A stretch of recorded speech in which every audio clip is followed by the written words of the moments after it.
આસવાડી સ્મશાનના નવીનીકરણમાં વિલંબ થતા વડોદરામાં મહારાષ્ટ્રીયન સમાજે ઉગ્ર આંદોલનની ચીમકી ઉચ્ચારી છે। વડોદરાના કારેલીબાગ સ્થિત ઐતિહાસિક ખાસવાડી સ્મશાન ગૃહના નવીનીકરણમાં થઈ રહેલા અસહ્ય વિલંબ સામે આજે મહારાષ્ટ્રીયન સમાજના અગ્રણીઓએ ખાસવાડી ખાતે એકત્રિત થઈને ભારે રોષ ઠાલવ્યો હતો। આગેવાનોએ આક્ષેપ કર્યો હતો કે CSR ફંડમાંથી આધુનિકરણ માટે રૂપિયા 15.50 કરોડ કોર્પોરેશનમાં જમા થઈ ગયા હોવા છતાં છેલ્લા 2 વર્ષથી તંત્રએ એક ઈંટ પણ હલાવી નથી।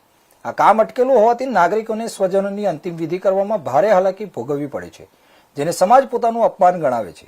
મહારાષ્ટ્રીયન સમાજે જાહેરાત કરી છે કે હવે આવેદનપત્રો આપવાને બદલે તેઓ પરવાનગી વગર સીધા જ મ્યુનિસિપલ કમિશનર, સાંસદ અને ધારાસભ્યોને મળીને જવાબ માંગશે। જો તંત્ર કામ ન કરી શકતું હોય તો આ પ્રોજેક્ટ સમાજને સોંપી દેવામાં આવે, જે લોકભાગીદારીથી પૂર્ણ કરાશે।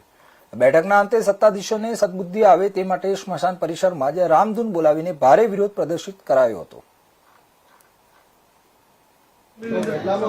આજરોજ વડોદરા શહેરમાં વસતા સર્વ મહારાષ્ટ્રીયન સમાજના મુખ્ય આગેવાનો 30થી 35ની સંખ્યામાં ખાસવાડી ડસ્ટબિનવાળી જગ્યાએ ભેગા થયેલા છે।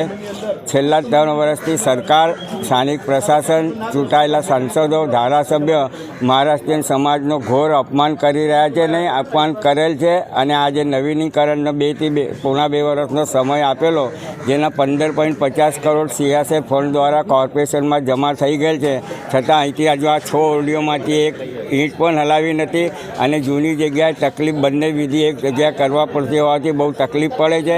એટલે આજે મહારાષ્ટ્રીયન સમાજે નક્કી કર્યું છે કે હવે કોઈ આવેદનપત્ર નહીં કે કોઈ જ નહીં, ડાયરેક્ટ આ પદાધિકારીને મળવાનો સમય નક્કી કરીશું અને પરવાનગી લીધા વગર એમને મળવા જઈશું। કારણ કે મ્યુનિસિપલ કમિશનર છે એ પણ જનતાનો નોકર છે, ચૂંટાયેલા ધારાસભ્ય, સાંસદ એ બી જનપ્રતિનિધિ, જનતાના સેવક છે। એટલે એમની પાસે હવે અમે સીધા આક્ષેપ કરીશું કે આ કામ ક્યારે ચાલુ કરો છો તે જણાવો, નહીં તો મહારાષ્ટ્રીયન સમાજને સોંપી દો। અમારો મહારાષ્ટ્રીયન સમાજ સાથ સહકારથી તૈયાર કરીશું।